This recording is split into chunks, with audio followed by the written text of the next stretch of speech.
தீபாவளி பண்டிகைக்கு இன்னும் ஒரு சில நாட்களே உள்ள நிலையில் மக்களிடையே என்னென்ன இனிப்புகள் வாங்கலாம் என எதிர்பார்ப்பு உண்டு. அவ்வாறான உங்கள் எண்ணங்களுக்கு தீனி போடுகிறது வரும் செய்தி தொகுப்பு.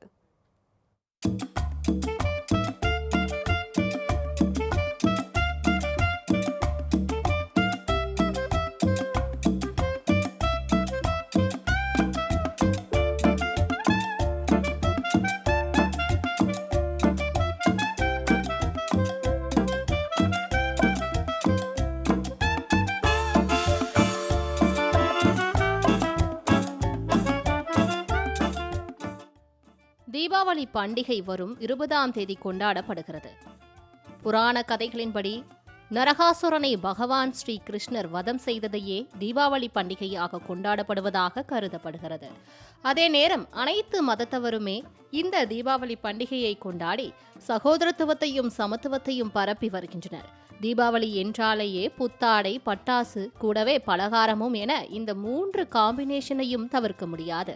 தீபாவளிக்கு இன்னும் ஓரிரு நாட்களே உள்ள நிலையில் புதிய ஆடைகள் வாங்குவதற்கு மக்கள் கடை வீதிகளில் குவிந்து வருகின்றனர். மேலும் ஒவ்வொரு வருடமும் செய்யும் இனிப்புகளை விட இந்த வருடம் புதிதாக என்ன இனிப்பு செய்யலாம் என திட்டமிட்டு வருகின்றனர். முன்பெல்லாம் ஒரு வாரத்திற்கு முன்பே பலகாரங்களை பட்டியலிட்டு அதை இரவெல்லாம் கண்விழித்து செய்வதுண்டு. ஆனால் காலச்சக்கரத்தின் சுழற்சி, நேரமின்மை, சோம்பல் உள்ளிட்ட காரணங்களால் பொதுமக்கள் இனிப்பகங்களையே தேடி செல்கின்றனர்.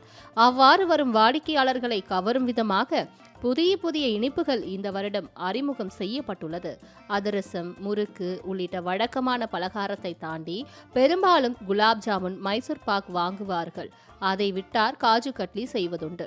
ஆனால் காஜு கட்லியிலேயே வெவ்வேறு விதமாக சிலவை அறிமுகம் ஆகியுள்ளது.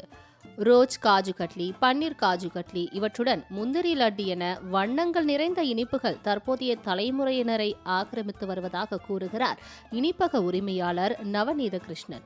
இந்த காஜு ஸ்வீட்ஸ் அப்படிங்கும்போது பார்த்திங்கன்னா முதல்ல முந்திரி கேக் அது மாதிரி தான் இருக்கும். இப்போ காஜு ரோஸ் பிஸ்கட், காஜு பாதாம் பிஸ்கட், சாஃப்ரான் ஆல்மண்ட் பிஸ்கட் அப்படின்னு சொல்லிட்டு காஜுவில் இப்போ நிறைய விஷயங்கள் வெரைட்டிஸ் குழந்தைகளுக்கு பிடிக்கிற மாதிரி நிறையா இன்றைக்கி ட்ரெண்டிங் ஆகிட்டுருக்கு. அது நம்ம ரொம்ப நல்லா பண்ணிகிட்ருக்கோம். இன்றைக்கி மக்கள்கிட்ட அதுக்கு நல்ல வரவேற்பு இருக்குது. இன்றைக்கி தொடர்ச்சியாக இன்றைக்கி அந்த மாதிரி ஐட்டங்கள் தான் இன்றைக்கி விரும்பி வாங்குறாங்க.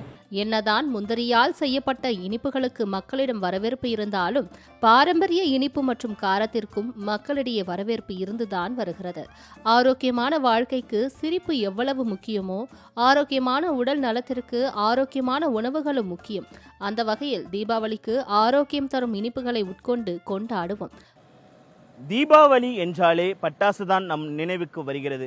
ஆனாலும் அதையும் தாண்டி இனிப்புகள் என்பது முக்கியத்துவம் வாய்ந்ததாக பார்க்கப்படுகிறது. தீபாவளியை பொறுத்த வரைக்கும் அனைவரது வாழ்விலும் அன்பும் ஒளியும் மலர வேண்டும் என்பதுதான். அந்த வகையில் பார்க்கும் பொழுது ஒருவருக்கு ஒருவர் பரிமாறிக்கொள்வதற்கு இனிப்புகள் என்பது முக்கியத்துவம் வாய்ந்ததாக பார்க்கப்படுகிறது.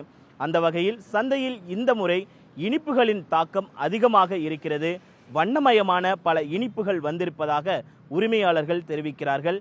இனிப்போடு இந்த தீபாவளி தித்திக்கும் தீபாவளியாக அமையும் என்பதுதான் உரிமையாளர்களுடைய கருத்தாக இருக்கிறது.